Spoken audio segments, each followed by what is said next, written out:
20ஆம் நூற்றாண்டில் வாழ்ந்த மிகச்சிறந்த பொதுவுடைமை தத்துவவாதி, தொழிலாளர்களின் தினத்தை வருக வருக என வரவேற்ற முதல் படைப்பாளி கவிஞர் தமிழ்வழி அவர்கள். அவருடைய இயற்பெயர் விஜயரங்கம் அப்படின்னு சொல்லுவாங்க. பாட அளவில் அவரை பார்க்க வேண்டும் என்றால் முன்னணி, புதுமை இலக்கியம், சாட்டை போன்ற இதழ்களில் பணியாற்றியவர். அது மட்டுமல்லாது ஜனயுகம் என்கிற இதழையும் நடத்தியிருக்கிறார். மார்க்சிய கருத்துக்களை படைப்பியிருக்கிறார். இவருடைய படைப்புகளில் நிலைபெற்ற சிலை, வீராயி, மேதின ரோஜா, விதியோ வீணையோ, மாதவி காவியம், கண்ணப்பன் கிளிகள், புத்தர் பிறந்தார் போன்றவை குறிப்பிடத்தக்கவை.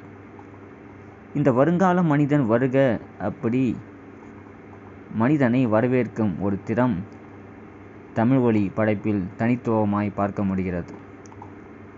புத்தர் என்ன நினைத்தாரோ அந்த திசையில் நடந்திட மனமகிழ்ந்து ஒரு மனிதன் தெய்வ நிலையில் வருகிறான் என்று குறிப்பிடுகிறார். அது மட்டுமல்லாது விண்ணில் பிறந்தவன் என்று சொல்லிக்கொள்ளும் அளவிற்கு இந்த மண்ணில் பிறந்த மனிதருள் புதிய மைந்தனாக பல்வேறு எழுச்சிகளோடு ஒரு மனிதன் எழுந்து வருகிறான்.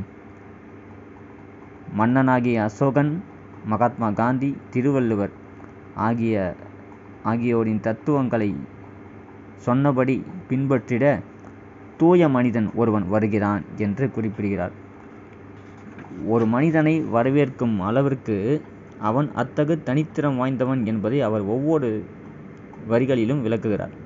சொல்லும் செயல்தான் ஒரு மனிதனின் இரு கண்கள் என தொடர்ந்திடவும், அதே நேரத்தில் தமிழ்நாட்டு மனிதன்தான் அதை அனைத்தையும் சிறப்பாக செய்ய முடியும், இந்த வல்லமையான உலகத்தை உருவாக்க முடியும் என்பதில் பெரிய நம்பிக்கை உடையவராக தமிழ்வழி விளக்குகிறார்.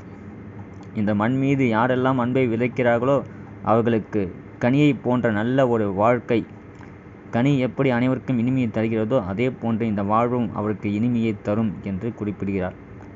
உயர்வும் தாழ்வும் நிறைந்த இந்த வாழ்க்கையில் கள்ளமும் வஞ்சமும், யாரெல்லாம் கள்ளம், கபடம், வஞ்சகம் செய்கிறார்களோ அதையெல்லாம் எட்டி தள்ளிவிட்டு பல கலைகளை கற்று மேலும் மேலும் பல பொலிவான உலகம் வியக்கும் வாழ்க்கையை பெறுவதற்கு புண்ணிய மைந்தனாக வருகிறான், அதிலும் குறிப்பாக தமிழ்நாட்டு மனிதனே வருகிறான் என சொல்லி தமிழ்நாட்டு மனிதனை வருக வருக என வரவேற்கிறார் இந்த கவிதைகள்.